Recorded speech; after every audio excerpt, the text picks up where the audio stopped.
O tipo de trabalho deles é sistema de parceria, o setor de suinocultura, né? Então, dentro dessa parceria, eu entro com o galpão e a mão de obra, né? A empresa entra com fornecimento de suínos, os leitões, ração, medicamento, transporte, até o final, no abate, né? Aí fecha o lote. Posso vender para eles também grãos, eles também são compradores de milho, né? Então, inclusive, já vendi numa safra milho para eles, fazer essa ração. E daí, dentro da suinocultura, eles têm a obrigação de me dar assistência, no caso.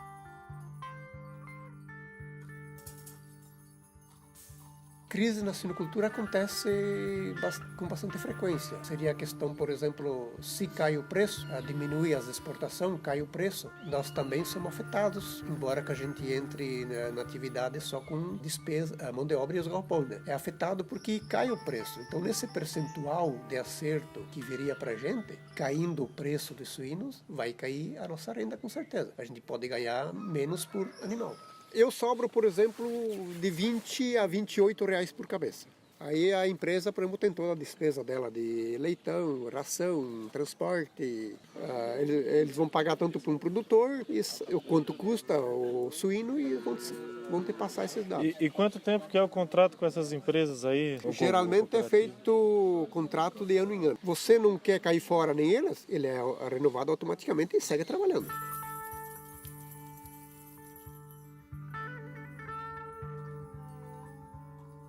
O setor do agronegócio, às vezes a atividade ela não dá margem de lucro.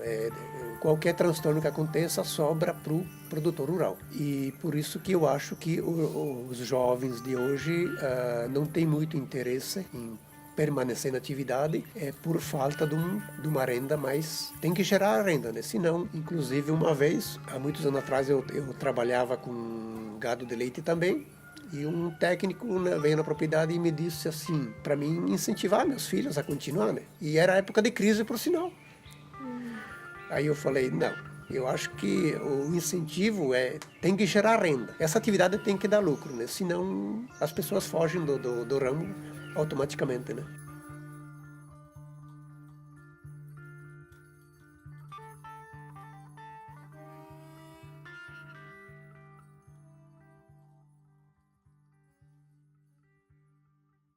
E qual que é a vantagem do sistema de integração que o pessoal chama, que não tem, quem está fora não consegue ter?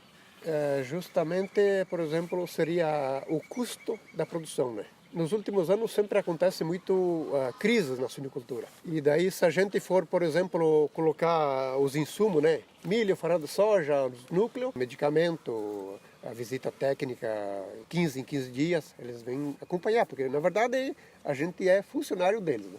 Nesse sistema de parceria, né? Amigo, esses tipos aqui são os empregados mais baratos que a firma tem.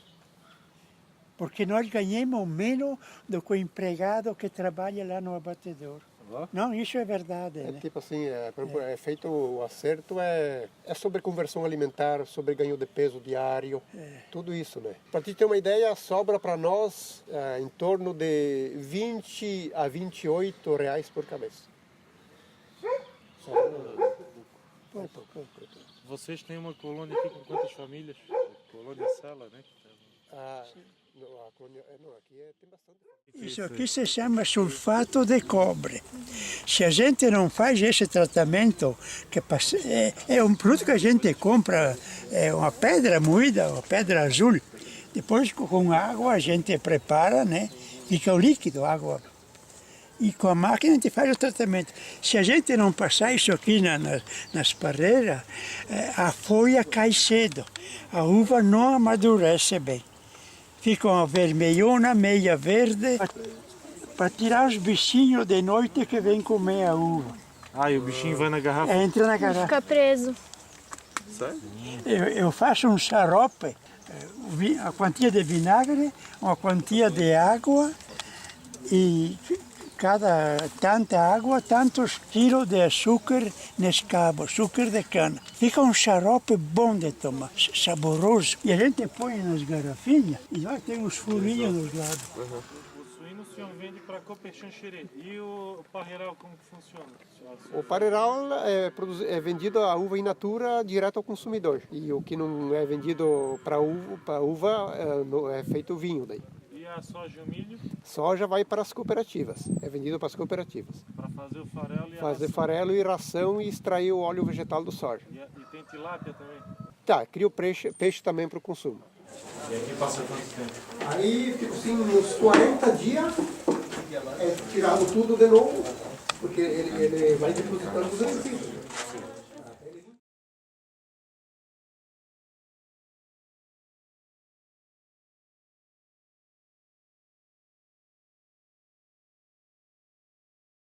De longo prazo, por exemplo, a cooperativa não tem para financiar capital. Toda empresa financia em qualquer banco capital de giro e dá alguma coisa em garantia, algum bem.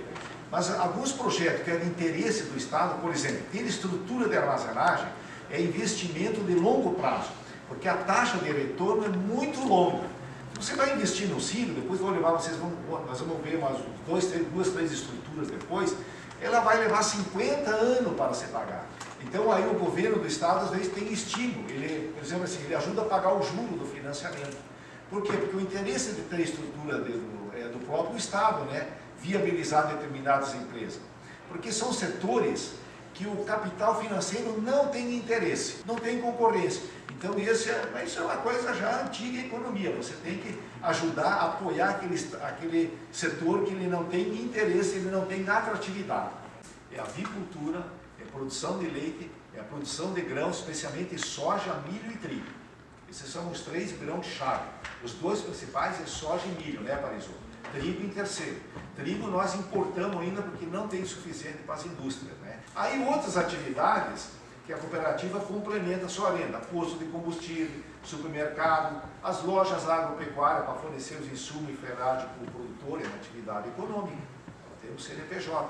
Então, o supermercado, a loja agropecuária, por exemplo, a unidade de beneficiamento de sementes, uma atividade que hoje dá resultado para a cooperativa. O leite às vezes dá prejuízo, mas a cooperativa tem que manter o leite, por quê? Porque é uma atividade que ele tem uma profundidade social. O leite agora lá para o produtor está empatando, dando prejuízo, para a cooperativa também. Mas por quê? Mas tem uma outra atividade que pode dar resultado, a venda de medicamentos, de insumo, de farelo de soja. Já foi extraído óleo e perdeu a água, ele tem umidade de 14. A vantagem do cooperativismo para a comunidade e para o produtor é a cooperativa ser um elo de confiança. É o fato dela existir e com solidez, ela manter as suas atividades econômicas que possa viabilizar as atividades produtivas do associado, da família associada, e nela, dessas atividades, é a renda gerada. Sem a permanência da renda, não haveria, sem a constatação da renda, não haveria o desenvolvimento econômico.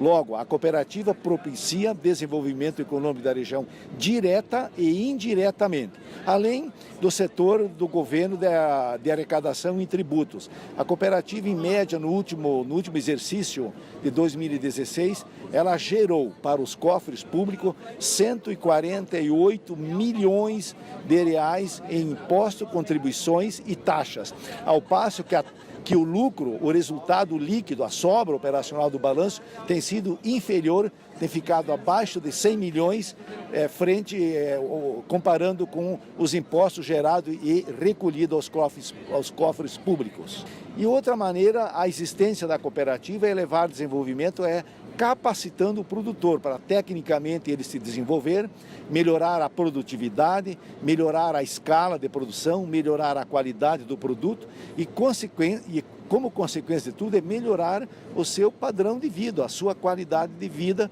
que advém com a renda. Sem renda, dificilmente se melhoraria o padrão de vida das famílias no campo.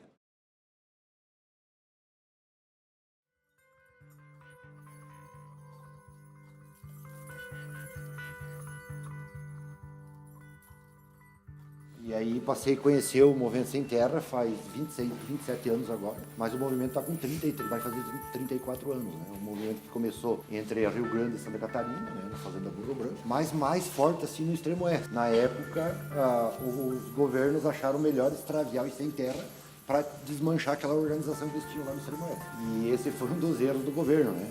Semeou essa semente do Movimento Sem Terra. E aí hoje, na época, quando as primeiras famílias, onde vocês estão lá, os primeiros assentamentos nossos, quando chegou aquelas famílias, a gente era muito contra isso, não entendia esse movimento.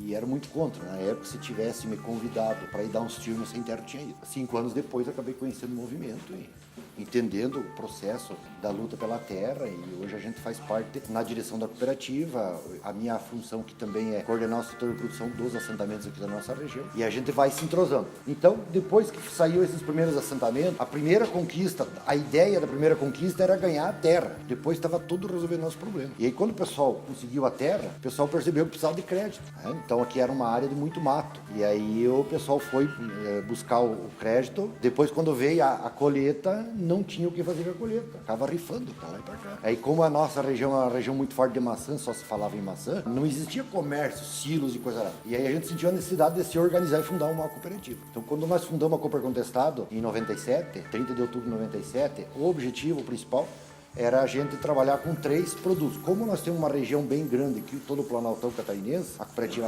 ela era regional, então a gente imaginou que nesta região teria que ser grãos, na região de Campos Novos teria que ser leite, porque já tinha um pouquinho de leite naquela região. E aqui então a gente colocou grãos e fruto de caroço. Hoje também não tem mais fruto de caroço na nossa região. E aí nos investimentos da cooperativa não saiu um projeto para fruto de caroço. E aí a partir disso aí a gente tinha feito um projeto no governo, na época lá em torno de 600 mil, que era o RV naquela época, hein? E esse dinheiro ele saiu 1/3 para fazer esses investimentos. Então nós ficamos com obras aqui em Meia Viagem e com obras no laticínio em Meia Viagem.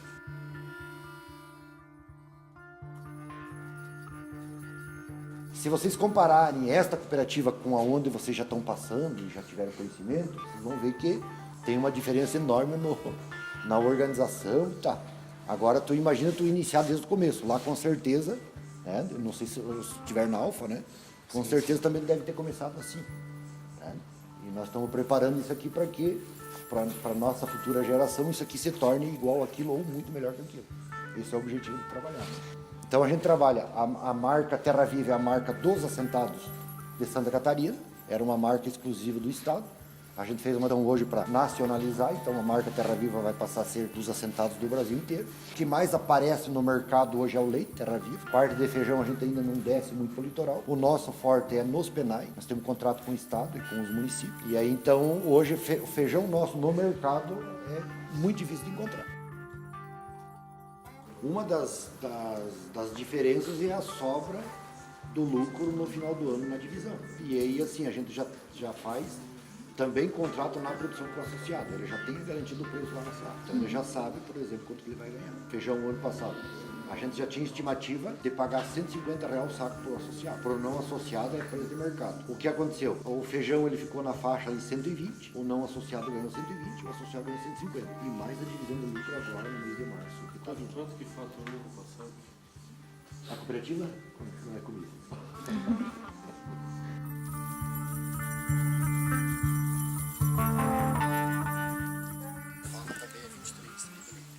Essa grama aqui, isso aqui é uma grama comum.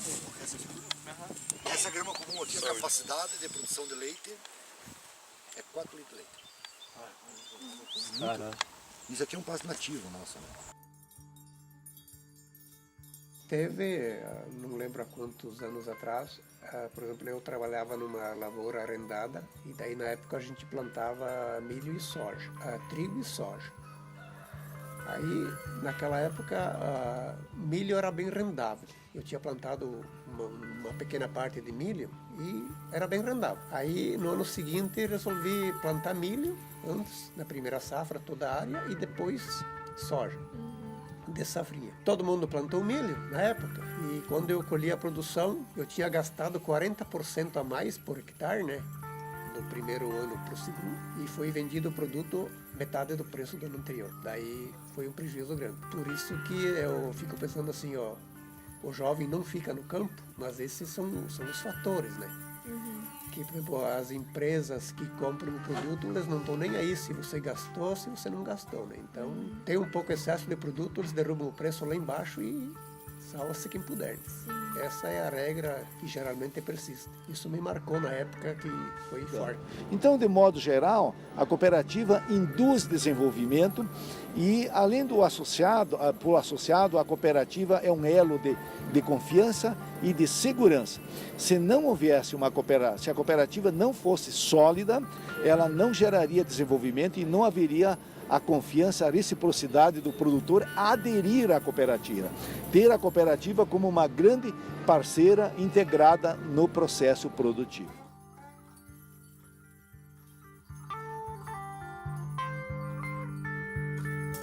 Porque